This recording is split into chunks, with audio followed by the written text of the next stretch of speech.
Hello? Hello, Steve. Hi, Paul. Hey, good to see you. Good to see you.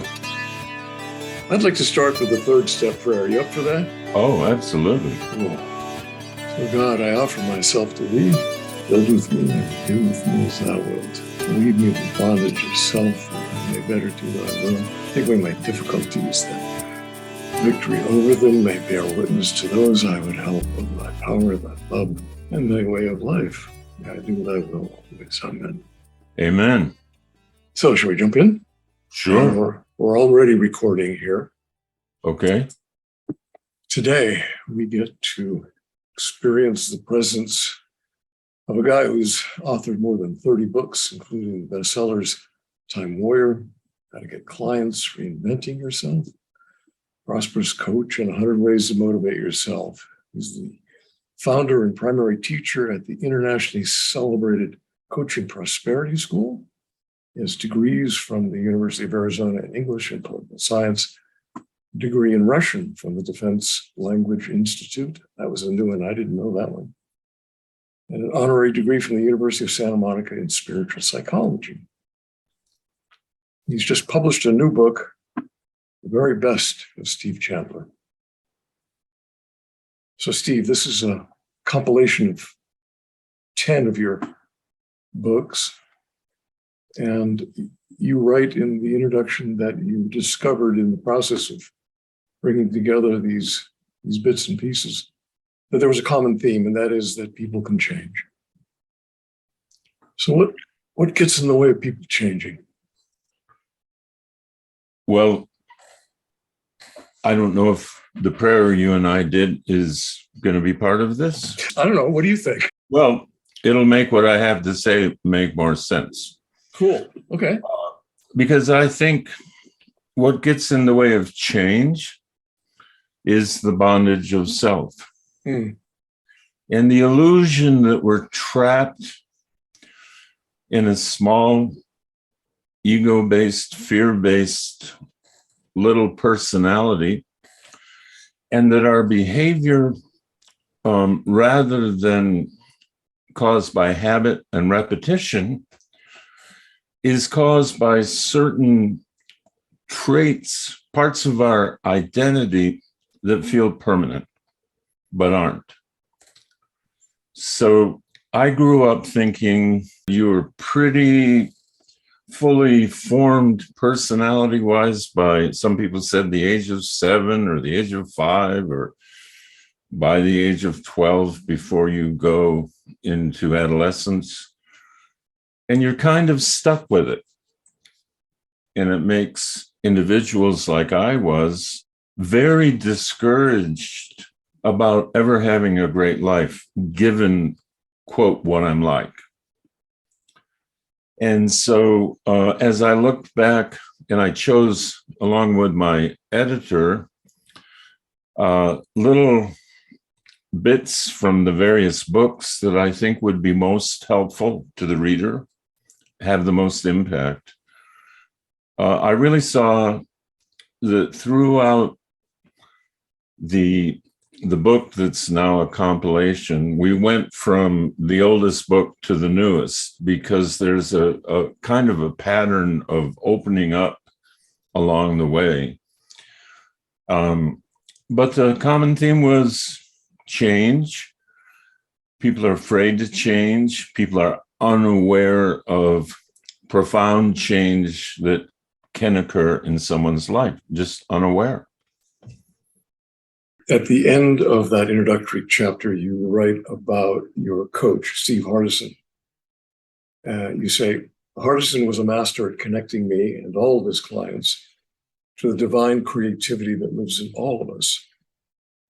Anytime he led me to the brink of another major change in who I was being in the world, then I shared my fears, he would point to his head and he'd say, it looks harder up here than it really is out there. In other words, we get scared by what we think, not by what we do. I learned that from him. He was right. Yeah. It wasn't easy finding out because I was automatically believing every thought that had me be timid or scared or nervous or fearful, discouraged. I just automatically, I can't do that. I can't do this. I'm not good at that. And I don't know how to connect with people very well. And so those thoughts were just automatically believed. And my work with him and other work along the way, it began in my recovery from addiction. That's where I saw experientially, not only in my life, but all the people I met with and worked with and got supported by. And I saw such amazing changes in how they were living, level of self-esteem, love of life, which was almost always absent by people who first walked in those rooms wanting to lose their addiction. Just remarkable changes. Yeah. And the common theme there was leave your ego at the door. You don't have to be religious. We call it conscious contact with higher power. All that has to mean to you, if you have an aversion to religion, spirituality, is power greater than your own little ego that you can tap into and over time embrace and finally even identify with. Yeah. In my experience, the most powerful part of that first few days in 12-step was the level of truth-telling and authenticity that was on display. It was intoxicating. Yeah. and it was instantly something I wanted. Yeah. Yeah. But had fear around. Right. Me too. Level of vulnerability about being that authentic, the here I am-ness. Yes. We don't see much of that in our normal exchanges in life. It's all covered up and role played. You think that's why we value experiencing artists who go there? Yes. That's one of the main attractions. That I really saw it through art and music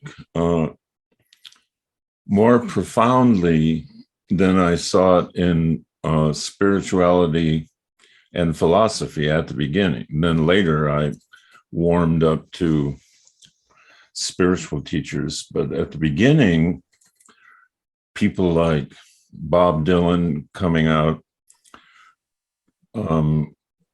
during the civil rights era and putting the objection to racism and prejudice in the most powerfully beautiful poetic language, that lines that people just couldn't forget. And blowing in the wind and times are changing and songs like that just woke people up by their power and beauty.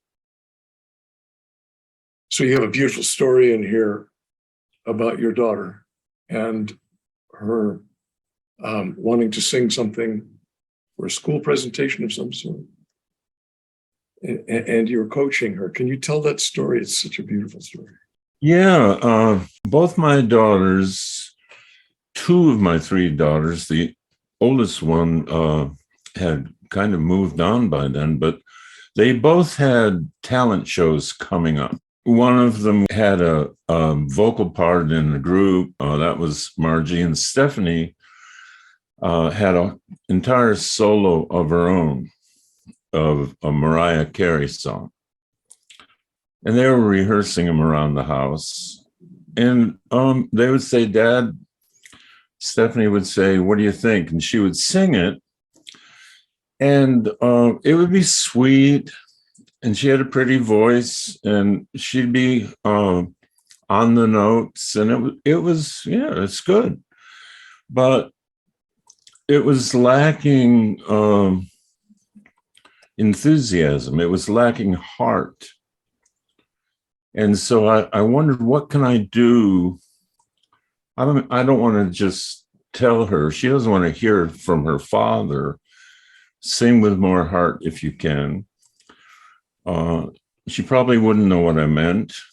Yeah. So I showed her a clip of Janis Joplin at the Monterey Pop Festival. It was a festival that I myself had attended. I was in the Army in Monterey at the time that festival went on. And Janis sang Ball and Chain. It's a famous moment in the history of concerts. You can see it on YouTube. And it is so unbound and free. Yeah. And there is no self-consciousness in Janet. The song is just coming through her to the world in this unedited, but at the same time, musically great performance. So I put it up on the screen and turned it up. I said, now look at this and see how she's doing her song. And so Stephanie watched it a few times. She was really mesmerized. And she rehearsed again and again. And I kind of forgot about it. And we went to the talent show at the junior high school. And Stephanie was up there. And she started to sing the song. And it was nice. It was like she rehearsed it at the beginning. Everyone was thinking, oh, how sweet. That's a nice little song. And all of a sudden, she stomped her foot, which was a real Janis move, and just became someone else on the spot. That song started coming out with just this total abandon and high volume, and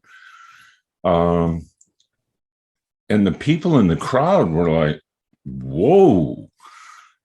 And when she finished, people stood up. There were tears in people's eyes, and it was just amazing. And I had completely forgotten, that I had coached her a little bit. I didn't even know what coaching was back then. Uh-huh. But actually, it was Janis Joplin who coached her.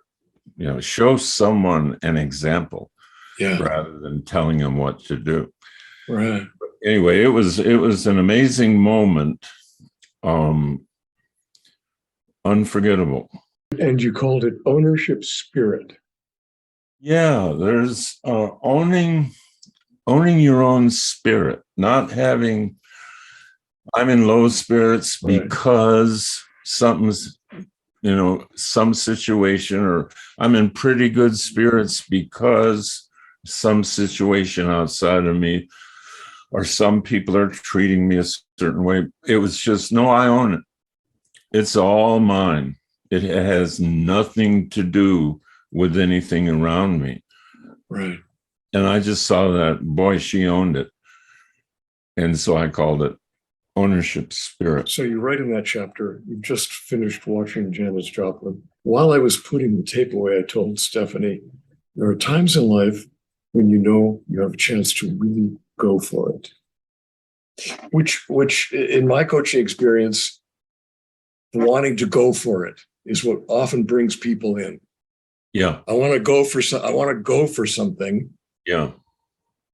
But I'm scared. Right. I'm in fear. Comes back to thoughts. What am I thinking, right? Exactly. What am I thinking about what other people will think? Right. Right.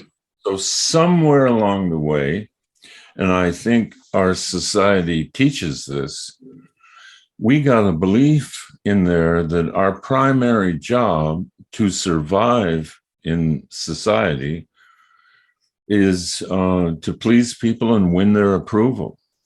You know, parents in a grocery store will say, "You were really good in the grocery store today," by Yeah. which they mean you were passive. You were like a little zombie. You didn't embarrass me. They don't mean you were courageous, you were compassionate, you were fully alive. No, they mean you didn't embarrass me. You collapsed inside yourself like a little robot child, and that's what you have to learn to do. And that's called good, being good. What a good boy Yeah. you were. Yes. Yeah. My mother used to tell me how nice I was Yeah. growing up and cooperative. I bet you probably were. I'm sure I was. I know I was. You I know I learned. was. Yeah.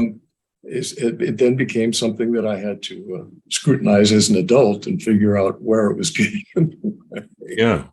where it was holding me back. You quote George Pransky at one point here in chapter 80. By the way, for those watching, this book consists of 180 chapters. Most of them are a page or two. And this book, like essentially all of your books that I've experienced so far, can open up anywhere and get a nugget of joy and wisdom. And so in chapter 80, looking for love in all the wrong places, you quote George Pransky. Said, when anyone has even the slightest inkling of an understanding of the role of thought in creating perception, as soon as you begin to understand that, it has a calming effect. Yeah. Which then opens you up to a life of more options and more possibilities. Yes. So we normally assume, as I did for decades, that thought is truth. Mm. So a thought arises, this is bad news, I'll never get through this, I'm not capable of dealing with something like this, or that it doesn't. What George is talking about, and he's an amazingly brilliant teacher of how the mind works, is that if I become aware that a thought is only a thought, is not a premonition or the truth about life or reality put into words, it's only a thought. And we can get all kinds of random thoughts appearing on our screen of consciousness for a variety of reasons. We could, it could be a nutritional reason. It could be low blood sugar. It could be lack of sleep, and automatically believing them and then scaring ourselves by believing these thoughts that are just coming up there. Makes life, you tell someone about the phrase, the love of life, the joy of living, and they don't know what you mean. I didn't know what that even meant. What kind of a state would someone be living in to be continuously grateful for the gift of life, to enjoy life, not be trying to get into the future all the time, enjoy the present moment? And George is correct. The more people, the more my clients, and the more I begin to see thought for what it is, it has great usefulness in problem solving and arranging projects and all of that, but it's not the truth about life. Mm. And most thoughts arise um, out of the bondage of self, like our prayer asked for deliverance from. And that is, most thoughts arise from the ego, which is a illusory, fear-based belief of who I am. I am this little personality trapped in a little brain, separate from the rest of the world. And I must survive. I'm trying to survive, yeah. But how do you survive if you're going to die anyway? So nobody really survives. So what's the point? So you get into fatalism, pessimism, nihilism, and you see it even in really high IQ psychologists, philosophers, political writers, just a premise of pessimism.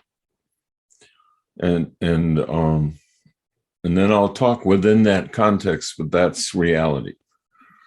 Yeah, something that I'm particularly struggling with nowadays. Yeah. Is wanting to stay informed about what's happening in this country, but recognizing that so much of it is like a big magnet toward pessimism and a future of catastrophe. And I have to consciously every day make choices about what am I going to bathe in. Yeah, Andrew Weil, who's an MD and a naturopath as well, very progressive doctor. He would put his patients or his clients on a news fast. So they would come to him for anxiety and things like that. And he said, okay, first you're going to do a news fast. You're going to find out that if anything really important is going on, you'll find out. Tornado is coming or whatever. So you don't need to be locked into the 24/7 news cycle. And that'll be step one in working with your depression, anxiety. And then there are wonderful herbs and tinctures and breathing exercise, all the things Dr. Weil prescribes. Yeah. But the news fast was primary. And I used to work in journalism. And I saw firsthand that if a story wasn't alarming, we couldn't run with it. There was no real interest. But we were searching around, and somebody would yell across the room, this is the old days of newspapers and things coming over the wire, ticker tape. Oh, there's a serial killer loose in California. And he's just claimed his 11th victim, and he's taunting the newspaper about it. Sent a letter to the LA Times. And so I remember hearing the editors yelling, we got some, and everybody's happy, like, oh boy, that's page one. Yeah. That's good. That'll sell papers. Yeah. And even media, the ratings go up when there's something alarming to report. And when there isn't something alarming to report or something negative, something you need to be careful about or need to be afraid of, ratings go down. So they're in the business, they can't survive without ratings. I don't think they do it consciously. But there was one comedian who said they shouldn't call it the news. They should call it what's wrong.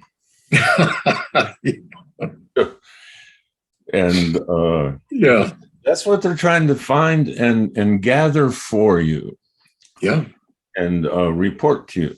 Yeah. It's more dramatic content than what's right. We'll get more viewers. Yeah. Yeah. So one of the results of getting drawn into the drama is that I am no longer present. Yes.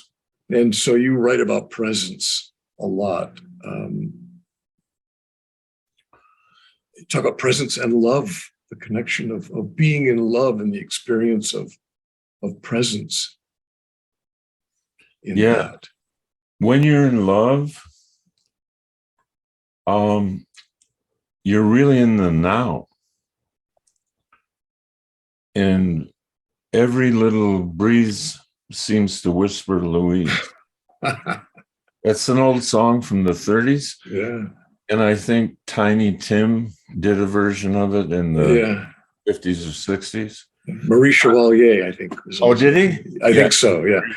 Breeze seems to whisper Louise.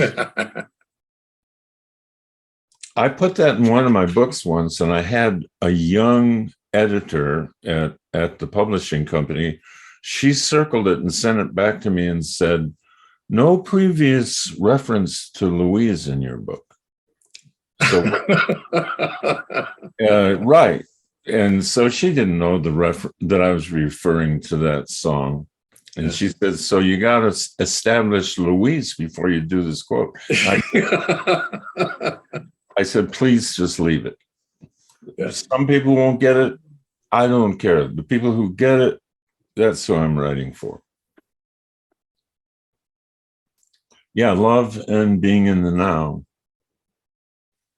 Creativity and being in the now. Yeah, creativity, being present in the present moment, letting what comes to you from the divine unknowing. I remember Ron Hulnick, Dr. Hulnick at University of Santa Monica, used to refer to the divine unknowing. Yeah. Well, that goes against what we want to know. You know, we think knowing is the best thing. Why is it so divine to float around in unknowing? But creative people say that's when they get their best ideas. Comes out of nowhere. And Bob Dylan was interviewed once. He was talking about, I don't know where some of those songs came from. I can't. Ed Bradley was interviewing him.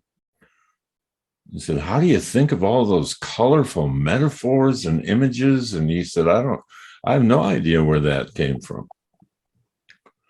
I sat down to the typewriter and just fell in to the divine unknowing. My hands started moving. And so there's intelligence that's higher and more complex and beautiful than what we think of as our intellect.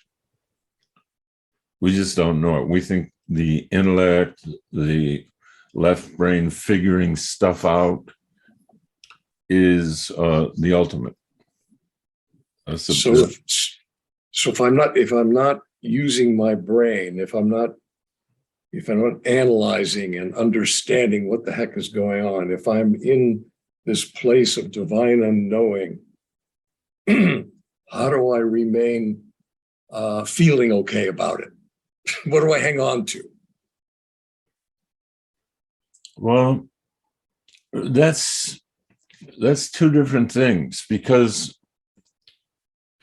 through practice and trust, when you're really relaxed into the present moment, there's McCartney's song, "Oh, that magic feeling, nowhere to go, nothing to do." And when you're truly there, you're not worried about how you're feeling. It's true. That's a separate activity of the brain. It's an ultimate experience of presence. Yeah, that's right. It's a full experience. And you're familiar with that. I see, all the creative things you do. I see that keyboard there. And Yeah, um, sometimes when you're stuck, something just comes. it does. It does. And it's only a problem when that other voice speaks up Yeah. and judges it as wrong. Yeah. Are you sure you want to put the paint there?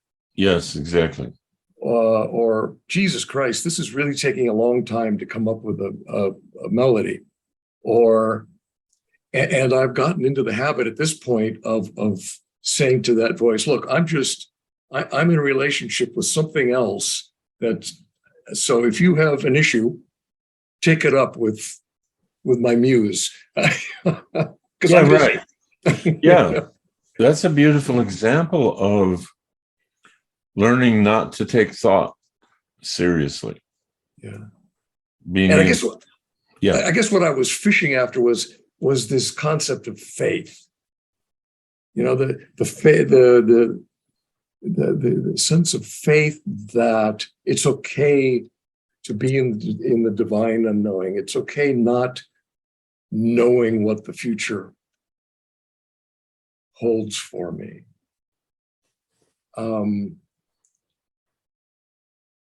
There's a growing, evolving sense of faith about my life and the way it has played out, and I imagine will continue to in a positive, loving, creative way. Any thoughts about that from your experience? Yeah. This thing called faith? Are you talking about it as if everything is preordained and we don't have any part of how the dance is going to go? Not necessarily preordained, but it's going to work out okay. Oh, yeah. And the only way to ever see that is to be willing to look at your own experience. Right. Is it not true that many of, if not most, with me, all of the toughest, worst, most either tragic or problematic things turned out in the long run to be beneficial? Right. And were never as bad as I imagined they would be, ever. Yeah. And I always had capabilities that I didn't even know I had that rose to the occasion one way or another. So if that keeps happening, I'm going to trust that this current problem, I want to look for, this could be a positively life-changing event. Yeah, an opportunity. Yeah, exactly. It could be. It's hard to see it that way. Yeah. Like I have clients who go through divorce and they're talking about this upcoming divorce and they never even use the word divorce. They have a word called bitter divorce. And I've got a bitter divorce coming up, contentious, all of that.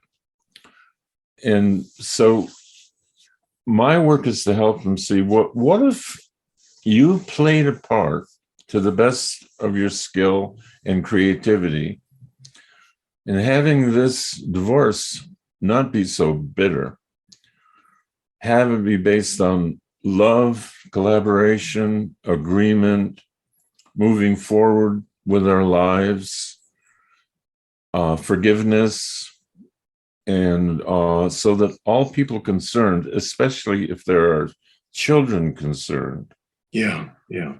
are not scared out of their wits by how freaked out the adults are getting over this, how angry, how vengeful, how unmoored and lost these formerly reliable adults who were my source of strength and role model are just freaking out. Yeah. Yeah. So, yeah, it becomes over time a trust built on experience, not built on fervent hoping. Comes back to this word acceptance, Yeah. which I looked up finally, and the definition is just so rich. It's the action of consenting to receive. Yeah. In other words, you're doing something, and there may be something you're going to get out of this. That's right. If you make the choice to say, okay, this has happened. Let's see what's next, you know? Yeah. You had a life-changing experience in becoming a solo dad to your kids. Yeah. Every time I think about that, oh my God. Ah, Oh, how challenging that must have felt at the time. fortunately, at the time, I had been through recovery. So I had a spiritual program in my life. I had 4 children.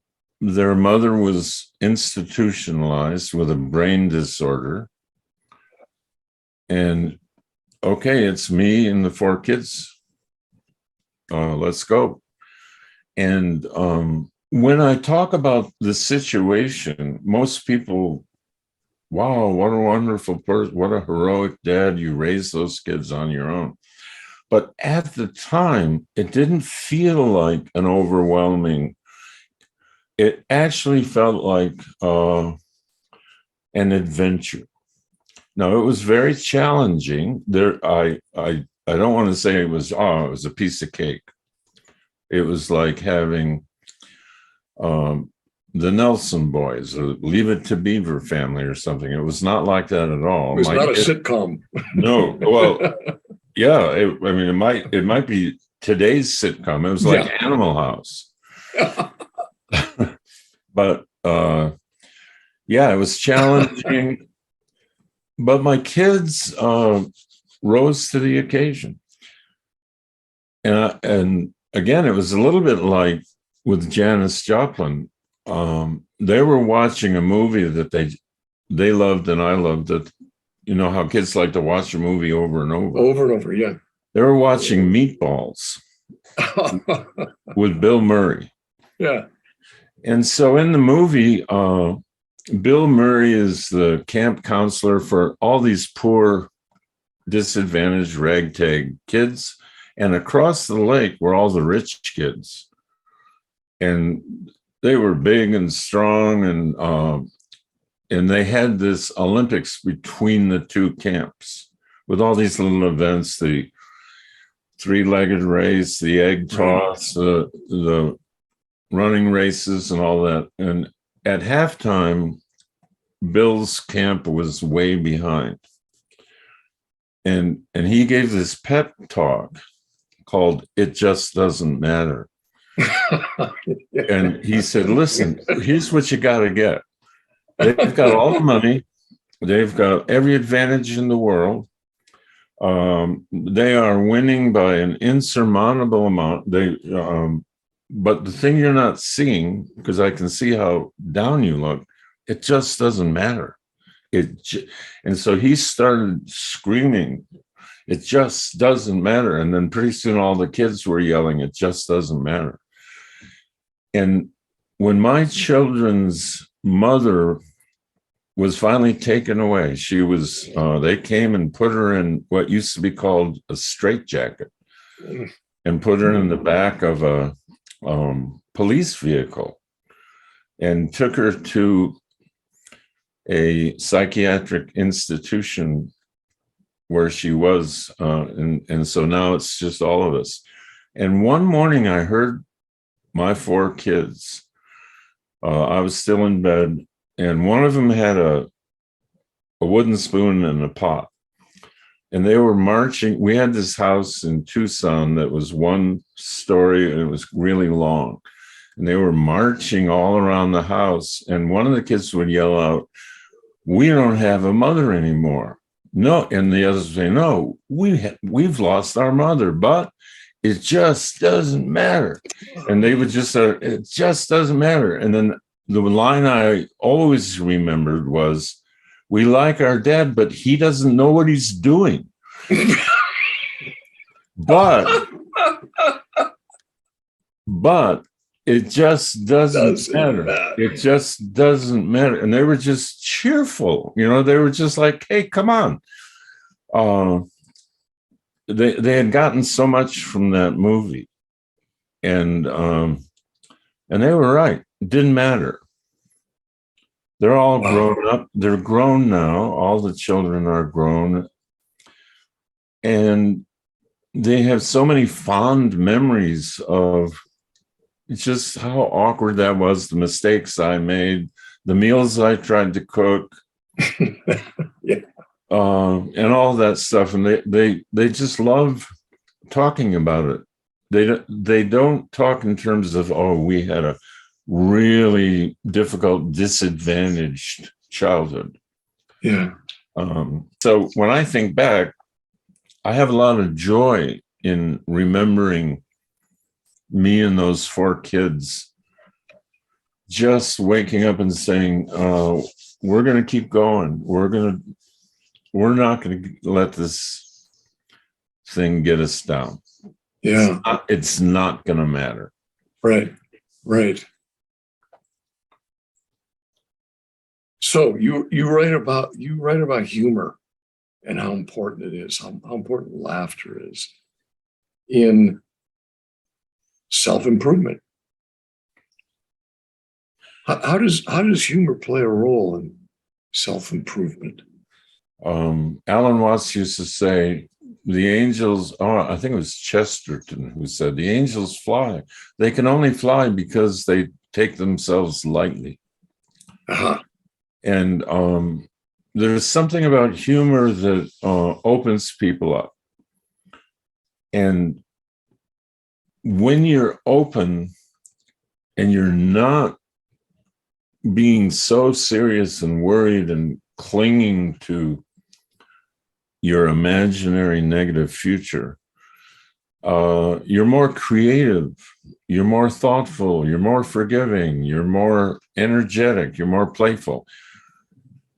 And in that spirit, things get created that don't get created when we're locked down brooding about a serious problem. So that's the way in which I see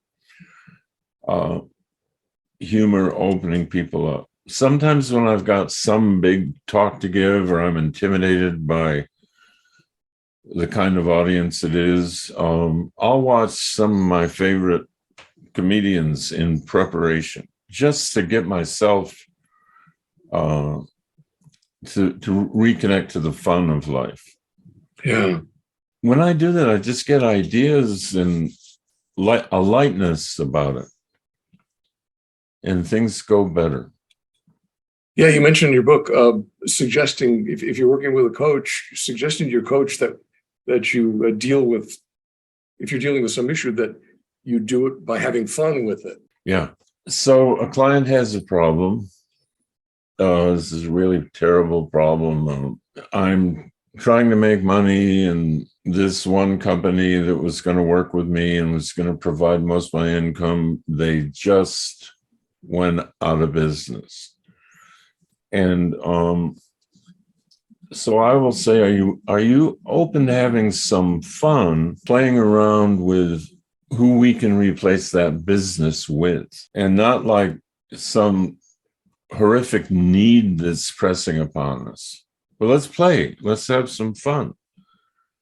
And let's just throw ideas up on the whiteboard. And they don't have to be rational. They don't have to be well thought out.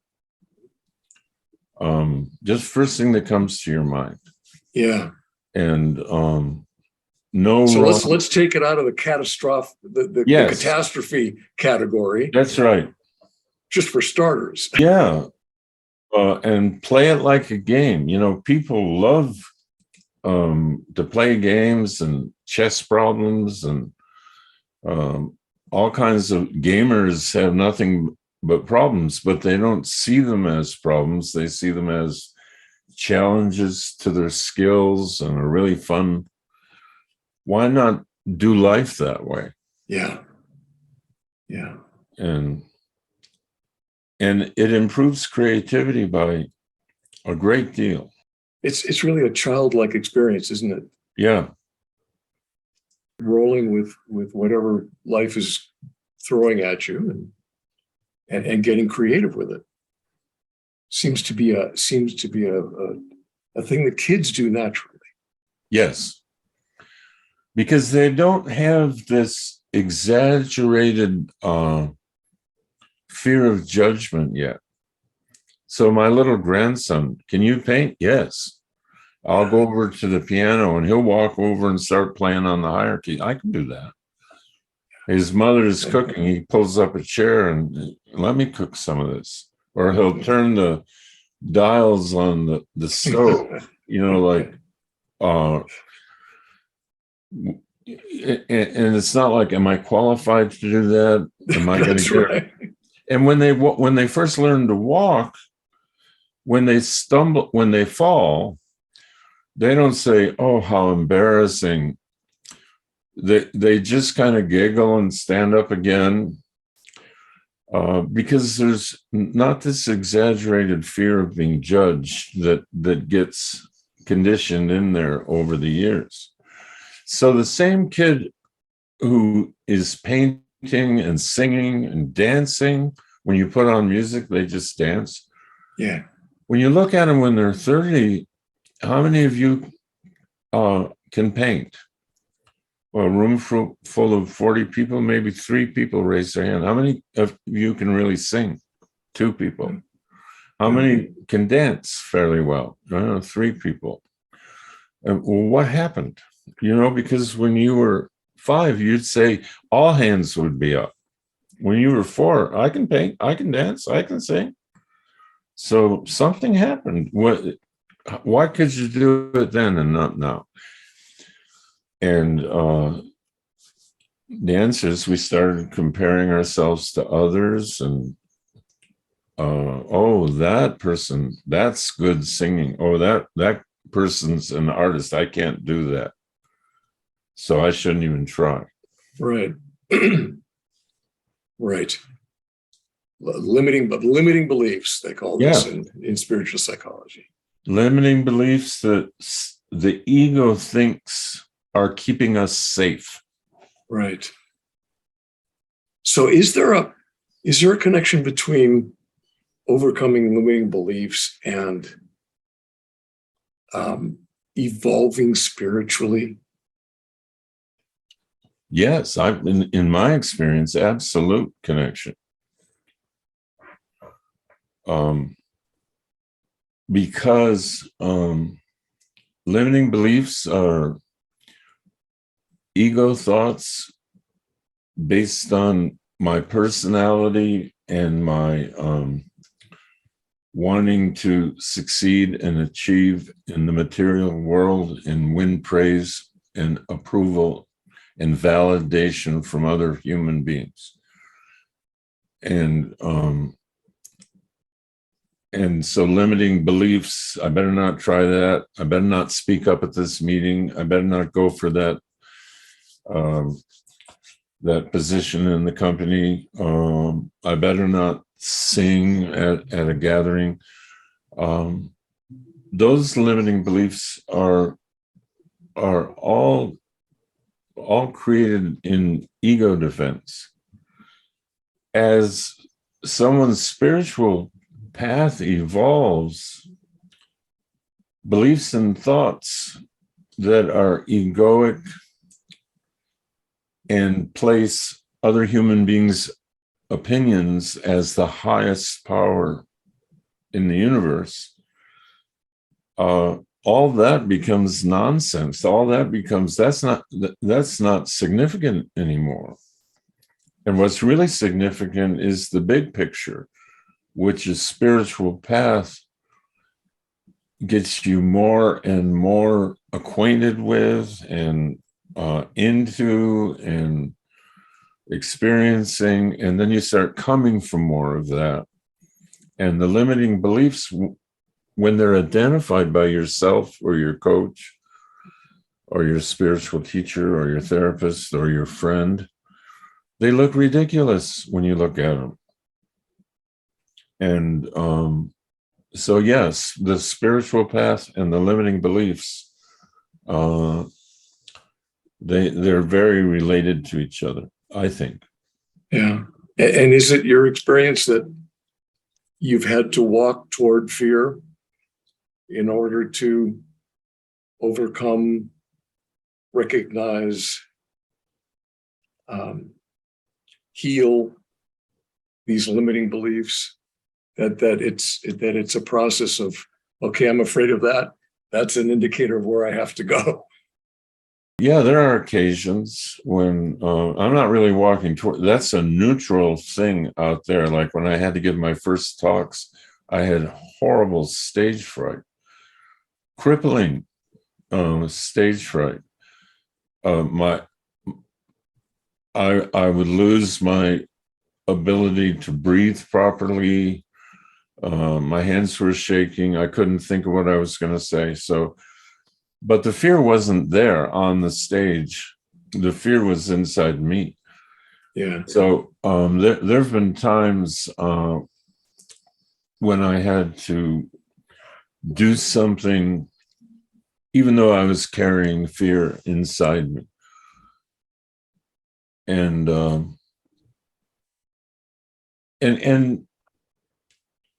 if you do that enough times, you really realize fear's not the end of the world. And if you don't run from it or over resist it, try to fight, get it out of your system before you do anything, it'll dissipate on its own. So fear isn't something to worry about like I thought it was. I thought it was the biggest problem in my whole life. Mm. And it turned out to be, over time, kind of a non-issue.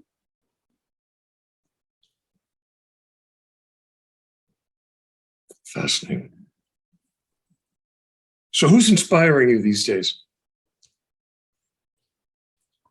Well, my coach always inspires me, Steve Hardison. He came out, his wife and another writer wrote a book about his coaching, and it's a great book.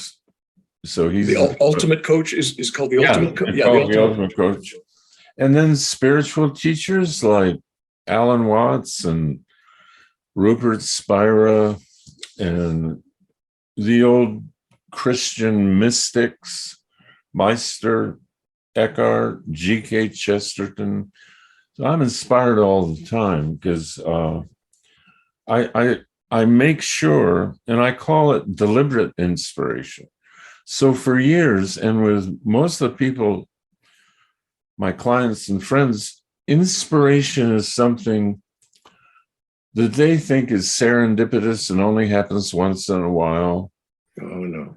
And yeah, and they think, well, I read this book many years ago, The Road Less Traveled, or Think and Go Rich, or The Four Agreements, or whatever. I was so inspired.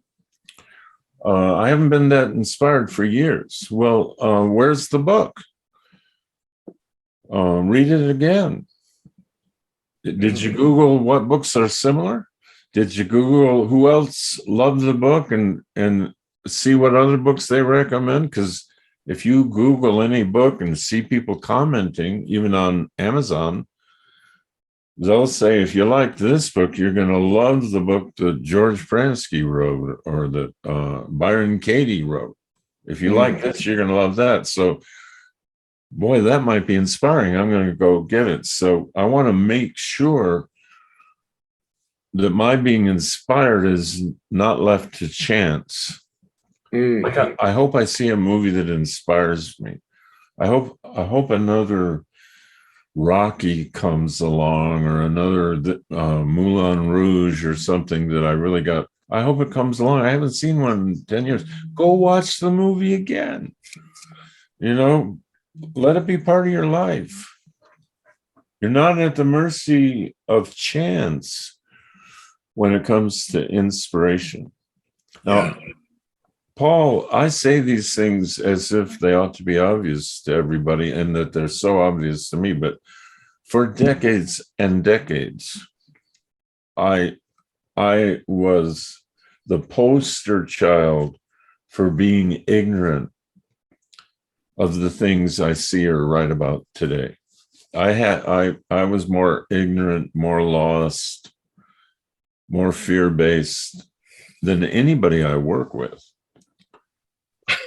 So that gives, people come to me with their dire circumstances and their low self-esteem, and I'm just saying that's nothing.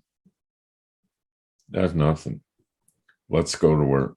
I can testify that one of the most beautiful things about you is your authenticity and your vulnerability and your heart and your willingness to tell your story, and as you have in this last hour, and it's so much part of your power. So thank you for being one of my teachers. Thank you for inspiring me, Steve. You're very welcome. I'm inspired by you and the work you do as well. So I'm very honored to have been in this conversation today. Thank you. Bless you. And for the people watching, get this book, The Very Best of Steve Chandler. It's just, it is inspiring. Thank you. Be well, my friend. You too.